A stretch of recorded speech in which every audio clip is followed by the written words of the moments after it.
Welcome back, everyone, to another episode of Kingdom of Dreams podcast, The Making of Stories.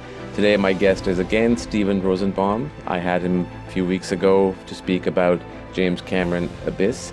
This is part 2 of 4-part series, where today he will be talking about Terminator 2, The Judgment Day, followed by Jurassic Park, the first Steven Spielberg film, and then followed by Forrest Gump, directed by Robert Zemeckis.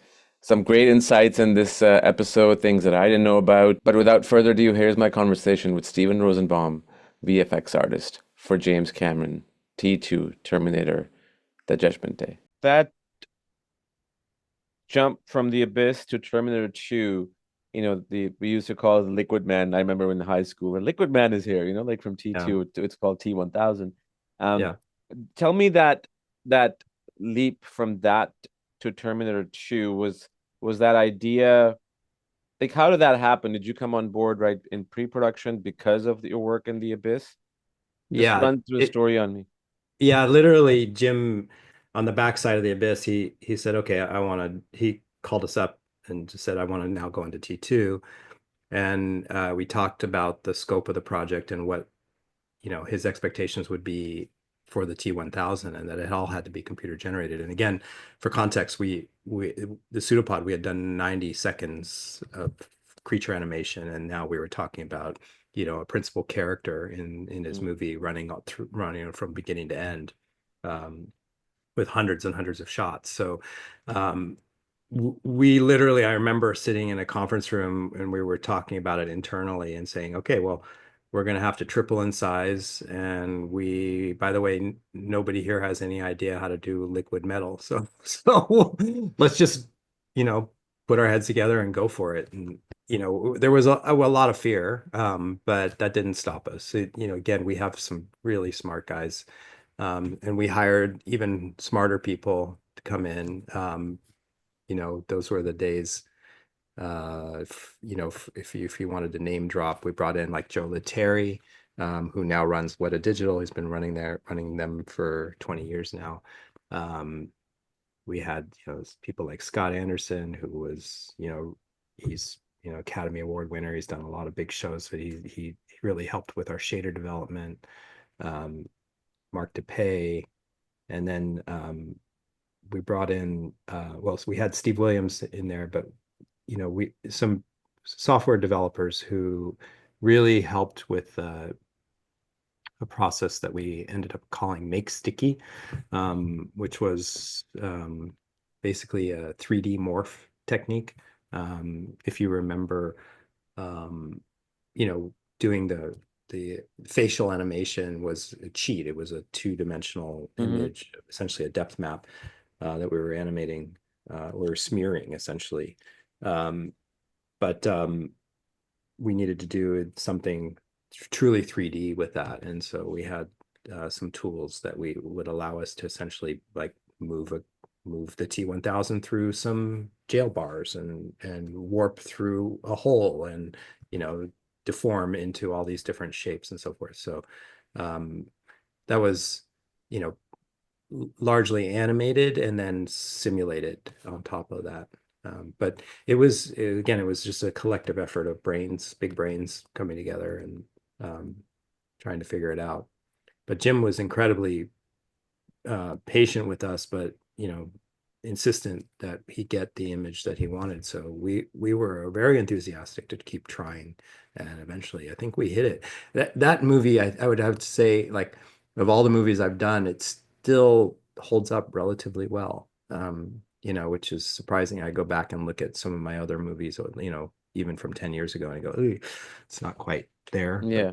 But that one, and I think, again, that's a sort of a testament to Jim's filmmaking style. He just knows how to put the image forward that's gonna, it's gonna resonate with people, and, it's not gonna be just about the effect.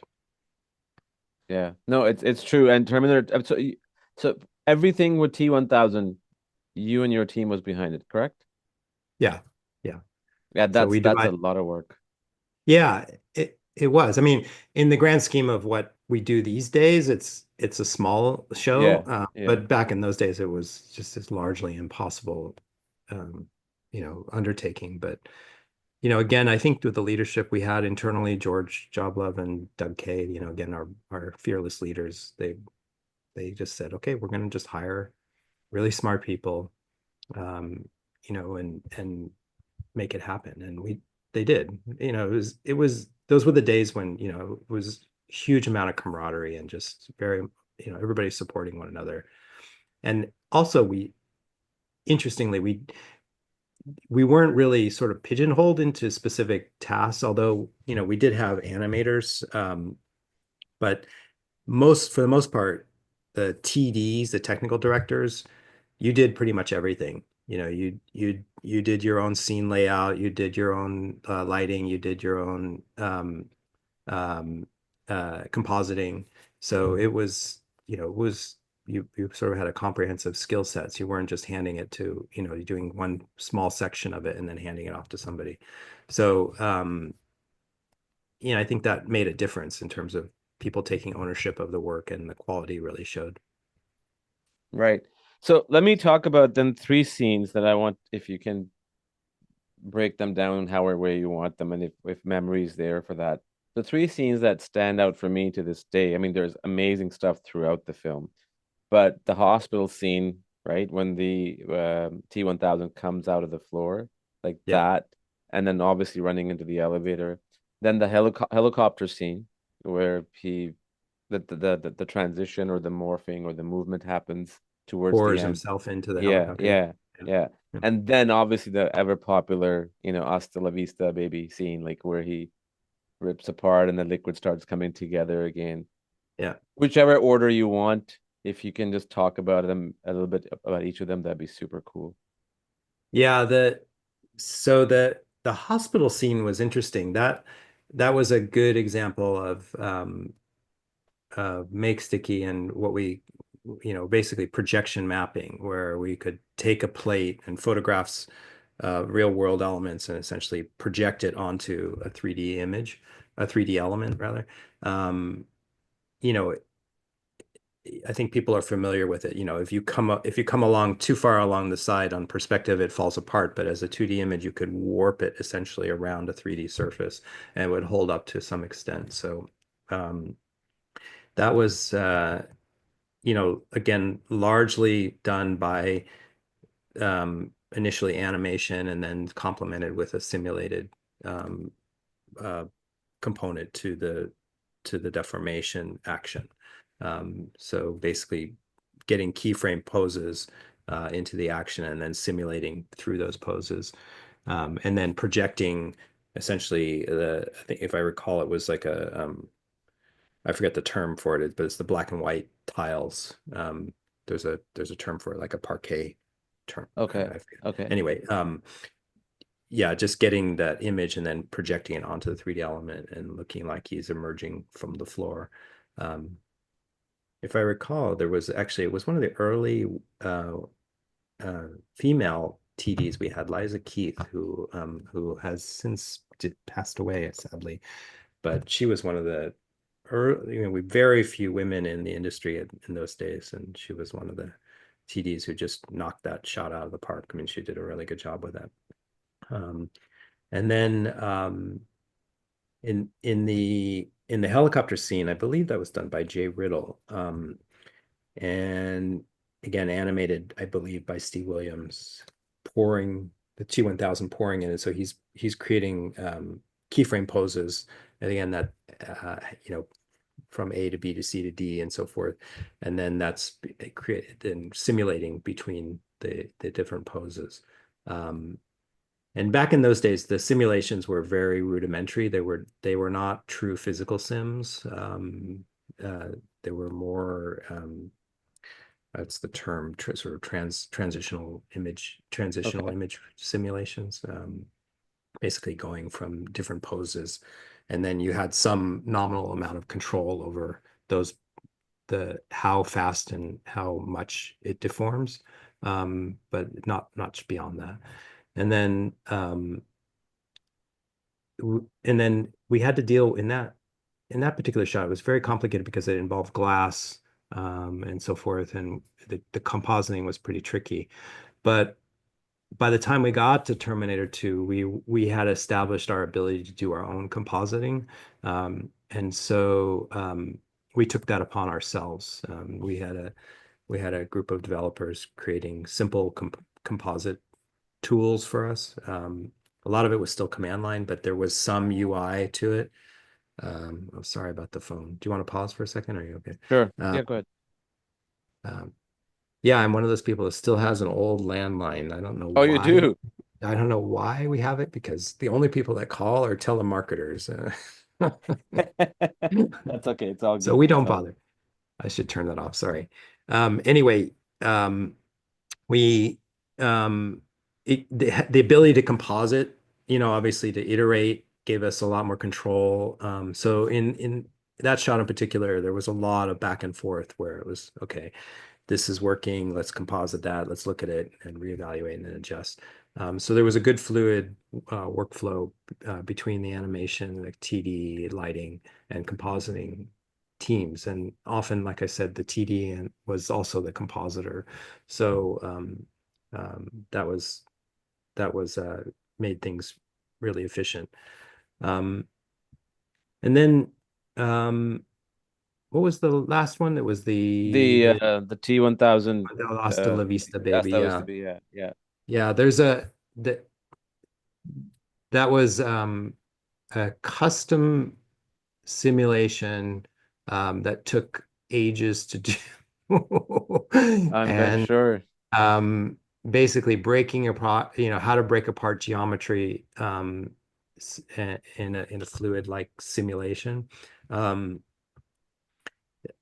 I don't have a lot of information that I That's can fine. recall on that, but other than I remember it took ages to get right. Believe Tom Williams, who is also now deceased, was working on that. And but it was a great scene. It was, really, really well done. There's a number of shots in that whole end sequence that I think, are I did one where the guy is pointing, he has Linda Hamilton pinned and he extends his finger out like that. Yeah, yeah, yeah. Um, and we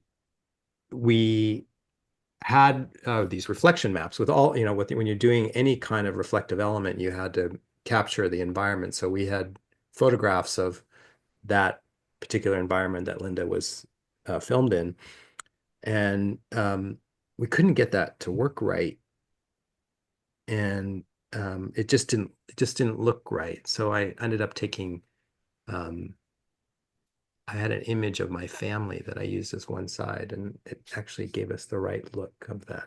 So I can't say whether or not that lasted in the show, but anyway, it gave us the right type of reflection in the This is core. the end sequence you're talking about, right? Or was it the hospital one when the duplicate Linda No, it was Hamilton? the last in when she's, Yeah, at the very end yeah, battle yeah, sequence. Yeah. yeah. But then there, there was a lot of good innovative stuff. And again, just keying off of, what we could do, how we could deform 3D geometry, was really that was the big innovative step on Terminator 2. And we managed to pull it off amazingly. And then the floodgates opened from there. I mean, it was Yeah.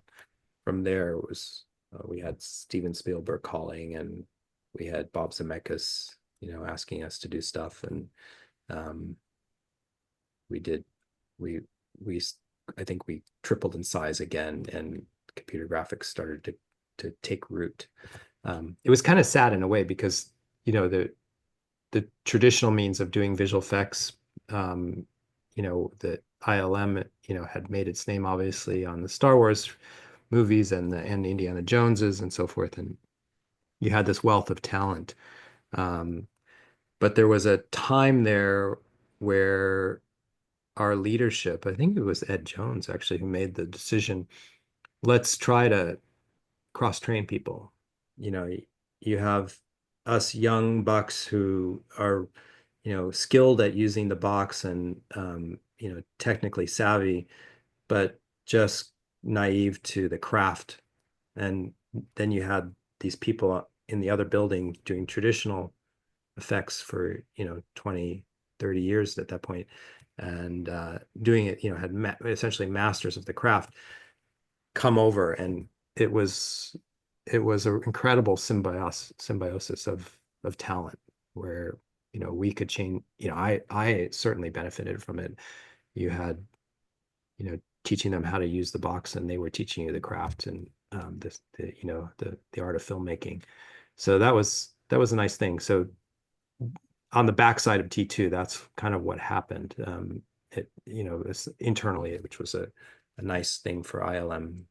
I think they don't get enough credit for that, Mm. because they could have just said, okay, you guys, old school, you're going away. Good luck. Instead, what they did is they recognized that, we had this talent pool and we should try to leverage that. That's super awesome. That's really cool. Yeah. And before I talk a little bit more about T2, one of the things about T2 that as we're talking about it, all this, is coming back. And it has nothing to do with visual effects, but just in general, the great thing about that film is that, especially T-1000, right? And especially that scene where he's frozen and then he's shot and then he's sort of reassembled, for lack of a better Oh word. yeah. Yeah. I feel even this very moment the smell of that. It is so like that deep freeze smell that you have like when you're in winter walking Yeah. outside Yeah. and, Yeah. and nitrogen gas and all that. Like you actually, that's what's so great about that film, that every little aesthetic from VFX to sound effects to, you know, um, smell, if there is such a thing, you just felt that you were there Yeah. throughout the film. And again, going back to what you said about Jim, is that it's a testament to his leadership that you actually feel all these little things and it adds up to it and you like it as a whole without realizing that it's little pieces that come together.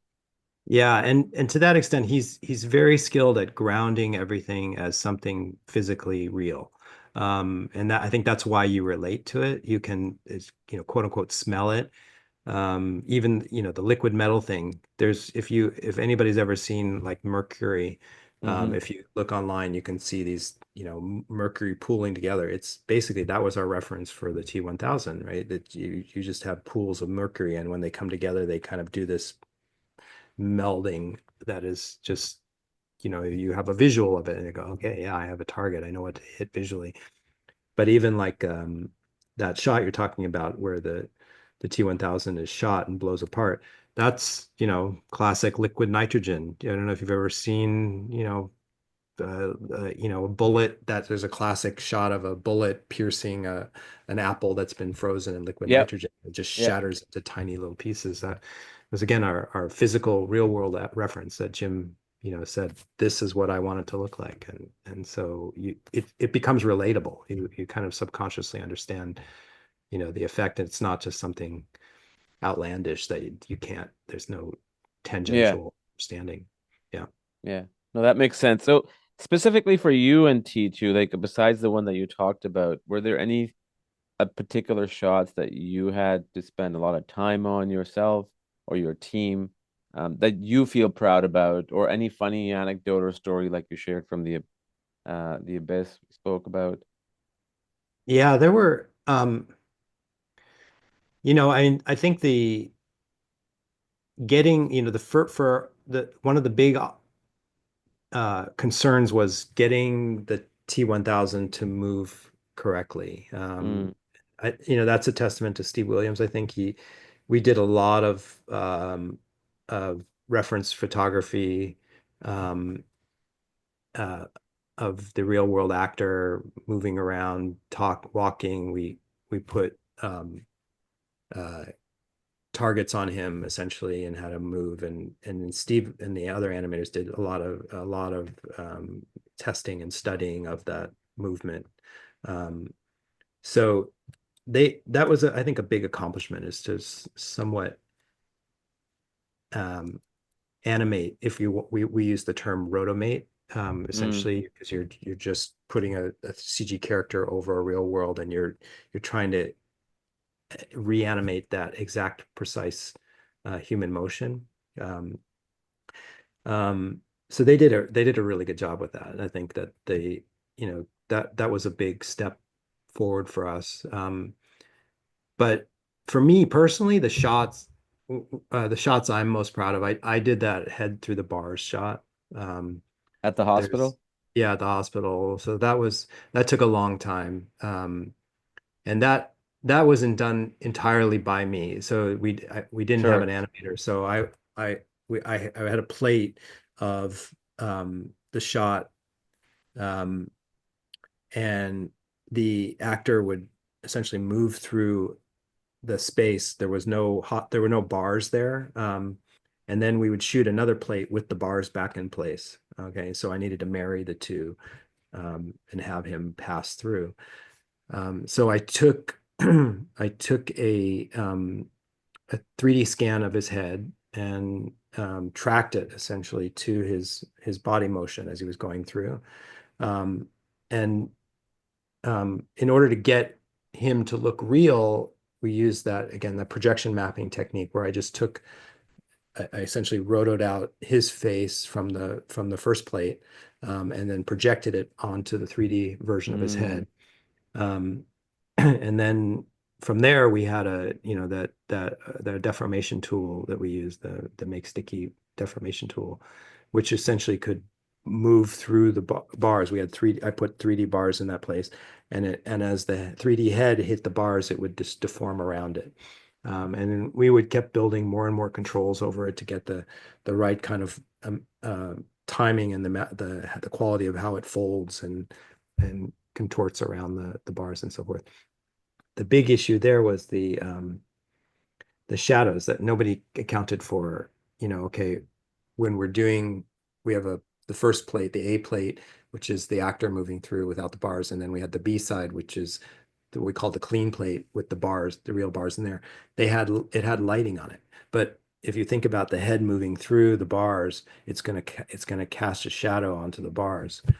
So I had to create artificial shadow on the bars, and oh if God. you go back and look at that, it works. Nobody sees it, but now that I pointed it out to you, everybody's gonna go, "Oh yeah, that looks bad." I never noticed it. I never noticed it. Uh, One thing about that sorry, go on. no, that's fine. Yeah, go ahead.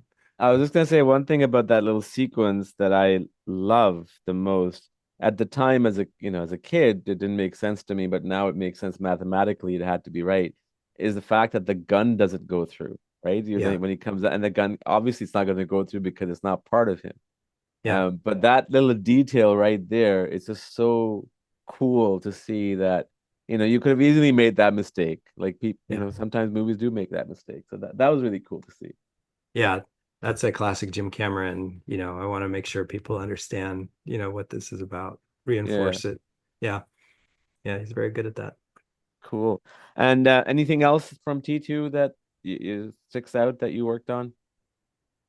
There'll probably be something to come up, but I think that yeah, I think we covered it. I mean, it literally was the show where we felt like when we started with the Abyss, it was a challenge. We made a lot of mistakes, but we got through it. I think largely because it just wasn't a lot of work. Like I say, it was only about Mm, a minute and a half.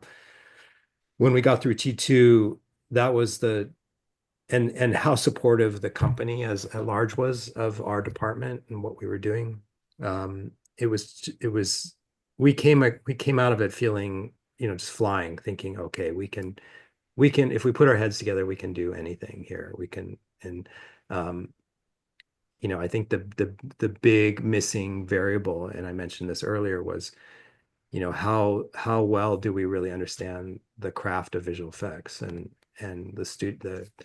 the company ILM solved that for us by bringing in yeah, for the future shows, all this incredible talent and teaching us how to make visual effects, or how to super. make visual effects that are worth watching, Yeah, keep them exciting and interesting.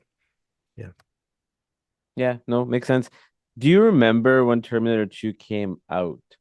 Or let me rephrase this. So when it was about to come out, let's say a week before, a month before, when it was completely in the can, the anticipation of knowing how well would it be received, was that there? And when it was released, or maybe at a screening that you attended was beyond people's expectations? Like just run that time frame, because it must be a really rewarding feeling and at the same time full of fear. I think a lot of people didn't. I mean, the original movie is such a classic, and but it was sort of a cult following, if you recall. Mm-hmm. Um, it didn't have the sort of wide appeal to the general film going audiences. Um, and so we felt, actually somewhat at ease about that because we knew that there would be this, again, this sort of niche demographic that would watch this. And if everybody else missed it, that would be their loss. But we didn't have that worry of expectations as a result. But we knew that we had achieved something special at that point. We were very proud of that work, and we were amazed, frankly, that we had pulled it off to that level. We didn't expect it to look as good. So we knew if it got the right kind of marketing, that it would play big. And I think it built on that. I think so. To answer your question more directly, I think it caught the general movie-going audience a little by surprise. And then, of course, word of mouth starts to propagate and people start to say, you got to go watch this. Yeah, it was actually, I'm just looking at it right now. It was the highest grossing film of 1991, grossing 520 million at the box office, which I mean, I don't know about the inflation calculation, but I would imagine it would be over a billion, considering it's Easily, an yeah. over, Yeah. yeah, Yeah. over Yeah. 30 years. Um, but I think I was in grade 10, I think, at the time. Hmm. And I remember it was such a thing in school, from math class to science class to English class. That's all we all taught, at least the boys. I don't know about, the girls and all that, but at least the boys, we talked about T-1000, Schwarzenegger, T2 all the time. And I think that's where the core audience was, despite the fact that I think it had an R rating, if I'm not mistaken. Yeah, I don't know. I don't remember. Let me just see what the rating was at the time. Um, in 1991, because the ratings change over time, I too sometimes. Yeah, it was R. It was R Hmm. rated. Yeah, it's just amazing, like how popular it was even among the young people, like 15, 16, 17, 18, 19, 20, especially boys. Um, and I think I could be wrong, that that audience was your key audience to me, because Hmm. of the protagonist of the young boy that was there. Yeah, yeah. And you'd of course had watched the first one, right? So you knew the backstory. No, that's interesting you brought Oh, that up. So oh, the first one I remember when I was back home, because I was probably 7 or 8, I didn't get right. to see Too it. young. Yeah, Too young. And then I saw the second one. So for me, Schwarzenegger switching modes, that from first to the second yeah, was not there. But the yeah, crazy thing is, then I saw the first one, and then I saw the second one again. And even though I had seen the second one, I felt as if that scene, in that mall corridor or hallway where he takes yeah, the gun out, I felt like he was going to shoot John Connor. yeah, yeah. That's The how horror. amazing Yeah, that was. yeah, yeah. Yeah, no, it's an incredible piece of film. I mean, from technological standpoint, story and everything. And yeah, I mean, if you start looking into it, there's so many, loopholes, but who cares? It's just an action film. It's a fun film, and it has so much, that especially the whole nuclear war element. I mean, now we're Yeah. just so close to it than ever. And like you Um, say, the relatability of the characters too. yeah, Yeah, yeah, yeah. yeah. I think if there's one thing that I learned from that film and Jurassic Park, was that, you can have a little bit of loopholes, which is fine. But if you keep the story tight and the characters limited, Hmm. people will believe in that world. Yeah. Yep. Yep. Amazing. Oh, awesome. Always a Anything else? always a always a strong female character too with Jim's movies. Yeah. Yes. Aliens, T2. I mean, you look at Avatar, Mhm. True Lies, Titanic, they Yeah. all do. They all do. Yeah. Um, yeah, no, anything else to add for Terminator 2? That's I think we covered it. Amazing. No, that's awesome, man. Thank you so much for this. I appreciate it. My pleasure. Do you Cool. so go on, sorry. No, I was just gonna go ahead. Nothing important for me to say. Do you want to tomorrow did you want to so we go into Forrest Gump and Jurassic Park. Jurassic. Okay. Yes. Um in there there's in between there's also some Bob Zemeckis stuff too. I don't know if you want to touch on that. It's up to you. There Absolutely. was Death I'm a huge Becomes fan of Her. this. Yeah. Yes. Let's And let's do that. Let's do that. okay. I've spoken to Don Burgess a lot of times. I don't know if you've worked with him directly. Yeah, a lot. Yeah. Yeah, so I had him on Forrest Gump. I had him on for Contact, Castaway, What Lies Beneath, and his most recent film here. So yeah, I'm a huge Zemeckis Spielberg fan, so we can definitely touch upon that. Can we do it tomorrow, maybe a tad early, or is that too early for you? Yeah, we can do it. Yeah, that's fine. How Yeah, we're early is early for you? I can do it at 9, That's perfect. maybe. Yeah, if that is that all right? So that's noon for you? Yeah, that's noon for me. So, at 1 o'clock, I have to sort of wrap it up. So I think an hour should be enough. But Yeah. just if you think it's longer, then maybe we can schedule another 15 minutes. But totally up to you. Yeah, no, it's that's fine. Yeah, just to go back to Don for a second. And Bob, my history. So I started working on the Back to the Future. So I did a bunch of work on Back to the Future 2, Mm, and then Death Becomes Her, and then Gump. And then my mentor, supervisor at the time, Ken Ralston, he moved to Sony and he asked me to come with him. So I went with him down to LA for that mm, 3 year stint, and we did Contact there. And then I was supposed to, so I had, I worked a lot with Don and Bob, of course, in there. And um, but I was supposed to do Castaway and What Lies Beneath. I was going to supervise that, and then I I I left Sony to go back mm. to ILM at that point. Okay, Um, so I didn't want to stay in LA anymore, even though I grew up in LA. We had a young family, and we wanted to raise our kids up in the Bay Area. So sure. we went back to ILM, and yeah, Okay. Okay. No, yeah, that's good to know. I mean, honestly, man, like, I you probably think I'm ma making this up because I'm talking to you. I'm not. Like all these movies that we're talking about, not probably just for me, but for a lot of people, like they mean a lot, especially Contact. I yeah. mean, the way that movie wrapped up, um, right? Like I think it's one of the most amazing, if you want to call it, alien movies ever made, by It far. it's it is. I'm always dumbfounded by that because there's so many people who say that. I It was so painful to do, I'm but sure. it was, I was just sorry to keep you here, Yeah, but no, it's fine. I love it it. was, I had moved down to LA and we had moved into Sony ImageWorks they were sort of this sort of very fledgling boutique style effects house. And we grew them exponentially. I mean, I think they were like 30 people and we grew them into like 400 or 500 people. Oh, Um, wow. and we took on Contact, and that was, as you can imagine, with that kind of fast growth, there was a lot of chaos.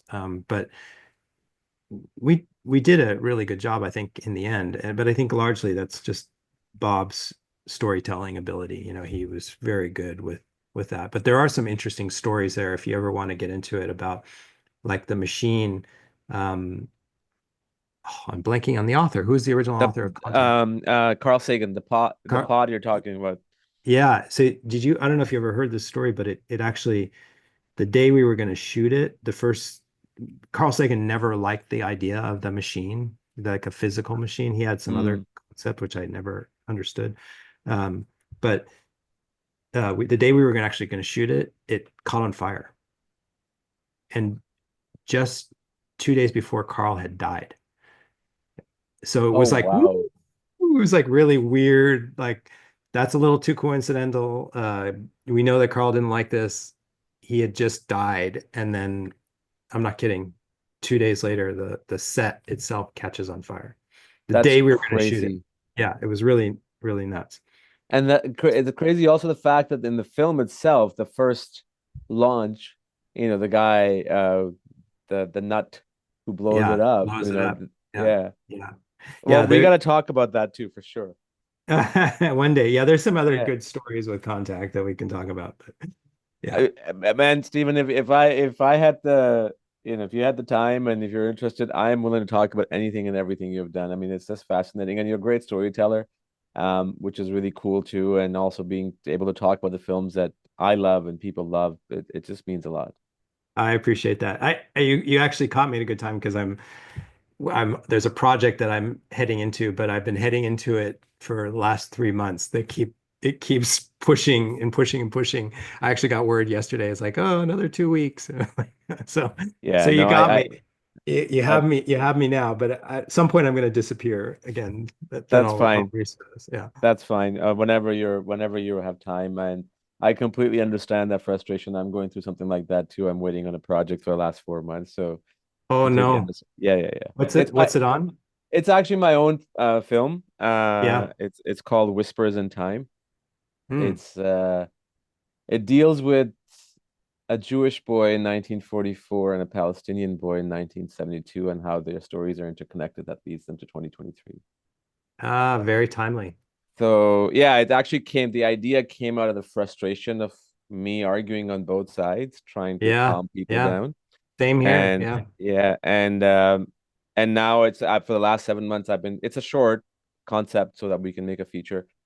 Just trying to raise money and now things are kind of falling into place and just location scouting in Poland and Jordan in the next month or two. And then Oh, fantastic. yeah, that's the goal. Let's see. Fingers crossed. Are you directing it? Yes, yes, yes. Nice. And you writing as well?